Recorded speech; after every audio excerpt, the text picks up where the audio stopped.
97문. 주의 성찬을 합당하게 받기 위해서 무엇이 요구됩니까? 답. 주의 성찬에 합당하게 참여하는 자들에게 요구되는 것은 주의 몸을 분별하는 지식이, 그를 먹는 믿음이, 그리고 회개와 사랑과 새로운 순종이 자신들에게 있는지를 살피는 것입니다. 합당하지 않게 참여하여 자신들에 대한 심판을 먹고 마시지 않도록 해야 합니다. 관련 말씀입니다. 사람이 자기를 살피고 그 후에야 이 떡을 먹고 이 잔을 마실지니 주의 몸을 분별하지 못하고 먹고 마시는 자는 자기의 죄를 먹고 마시는 것이니라. 고린도전서 11장 28, 29절 말씀입니다. 해설입니다. 주의 성찬에 합당하게 참여하려는 자들은 주의 몸을 분별하는 지식이 있어야 합니다. 성찬의 요소인 떡과 포도주가 예수 그리스도의 찢긴 몸과 흘린 피임을 분별할 줄 알아야 합니다. 이러한 분별 없이 그냥 성찬식에 참여하여 떡과 포도주를 받아 먹으면 바로 자신의 죄를 먹고 마시는 것입니다. 사람이 자기를 살피고 그 후에야 이 떡을 먹고 이 잔을 마실지니 주의 몸을 분별하지 못하고 먹고 마시는 자는 자기의 죄를 먹고 마시는 것이니라. 고린도전서 11장 28, 29절 말씀입니다. 성찬의식 자체에는 어떤 의미와 능력도 없습니다. 화채설과 공제설을 믿는 로마 가톨릭과 루터파는 수찬자의 자세와 믿음에 상관없이 성찬의 떡과 포도주를 받아 먹기만 하면 거기에 객관적으로 담겨있는 능력을 먹고 마심으로써 실제 효과를 보게 된다고 주장합니다. 하지만 이는 틀린 주장입니다. 떡과 포도주는 아무 변화가 없습니다. 수찬자의 자세와 믿음이 중요합니다. 이러한 의미와 목적을 모르는 자들은 아예 성찬식에 참여하지 않는 것이 좋습니다. 그렇지 않고 참여하면 오히려 떡과 포도주를 먹는 것이 아니라 자신의 죄를 먹고 마심으로 죄를 더하는 것입니다.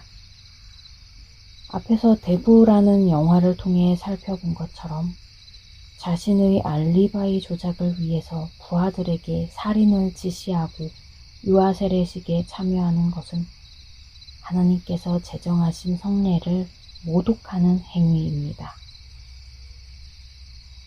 신자는 가장 거룩한 자세로 성찬에 임하여 주의 몸과 피를 받아 먹어야 은혜가 됩니다. 떡과 포도주의 의미를 바르게 아는 신자들일지라도 성찬식을 앞두고 주의 몸에 맞지 않는 타락한 삶을 살고 있거나 특정한 큰 죄를 지었을 때는 성찬에 참여하지 않는 것이 좋습니다. 성찬식은 성찬에 참여하는 그 순간의 믿음도 중요하지만 성찬을 앞두고서 어떤 삶을 살았느냐도 중요합니다. 불신자들과 어울려 허랑방탕한 삶을 살거나 술과 도박에 찌들었거나 도둑질과 사기와 간음을 저질렀다면 어찌 성찬에 참여할 수 있겠습니까? 먼저 죄를 철저하게 회개하고 하나님께 돌아가는 삶과 고백이 있어야 합니다. 성찬은 주의 몸에 맞는 삶과 고백이 있을 때만 참된 의미가 있습니다. 유대인들은 예수님께 구약시대의 이스라엘 백성이 광야에서 먹던 만나와 같은 표적을 보여달라고 요구했습니다. 그러자 예수님께서는 모세가 떡을 준 것이 아니라 자신의 아버지께서 세상에 생명의 참 떡을 주신다고 대답하셨습니다. 그 떡을 달라고 그들이 요구하자 예수님께서는 자신이 생명의 떡이라고 말씀하셨습니다. 우리는 성찬의 떡과 포도주가 우리에게 생명을 주는 그리스도의 살과 피인 줄 알고 먹는 믿음이 있어야 합니다. 이러한 믿음이 없이 먹는 떡과 포도주는 우리 자신의 죄를 먹고 마시는 것입니다. 너희는 믿음 안에 있는가 너희 자신을 시험하고 너희 자신을 확증하라. 예수 그리스도께서 너희 안에 계신 줄을 너희가 스스로 알지 못하느냐. 그렇지 않으면 너희는 버림받은 자니라. 고린도후서 13장 5절 말씀입니다. 우리는 성찬에 임할 때 이러한 믿음이 우리에게 있는지 먼저 살피고 확증해야 합니다. 예수 그리스도께서 우리 안에 계신다는 믿음을 가지고 그것을 확인하고 강화하는 차원에서 성찬에 임해야 합니다. 성찬의 떡과 포도주를 먹는다고 자동으로 예수 그리스도께서 우리 안에 계시는 것은 아닙니다.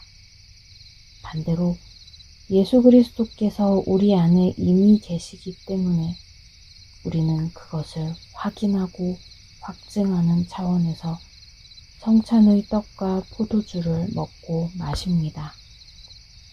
주의 몸을 분별하는 지식을 가진 자로서 성찬에 합당하게 임하는 자는 자신이 죄인이라는 사실과 하나님의 은혜 없이는 죄에서 벗어나 하나님의 자녀가 될 수 없다는 사실을 잘 압니다. 죄인이 오직 예수 그리스도의 피로만 의로워진다는 사실도 잘 압니다.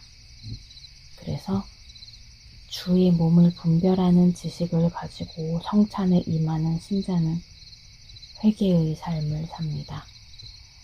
그는 자신의 원죄와 자범죄가 그리스도의 피로 사해진다는 믿음을 가지고 성찬에 합당하게 임하기 위해 죄에서 돌이킵니다. 더 나아가 끊임없이 자신이 짓는 죄가 무엇인지 살피며 죄를 안 짓는 삶을 살기 위해 각고의 노력을 기울입니다. 성찬을 합당하게 받기 원하는 자는 율법의 대강령인 하나님 사랑과 이웃 사랑에 대해서도 깊이 성찰해야 합니다. 성찬은 그리스도와 수찬자를 연합시킵니다. 또한 성찬에 참여하는 수찬자들을 서로 연합시킵니다. 사랑이 없는 연합은 참된 연합이 아닙니다. 그러므로 성찬의 가치를 알고 참여하는 자는 하나님과 이웃사랑의 가치와 의미를 알고 실천에 옮기기 위해 노력합니다. 하나님 사랑과 이웃 사랑은 하나님의 모든 말씀을 요약한 핵심입니다.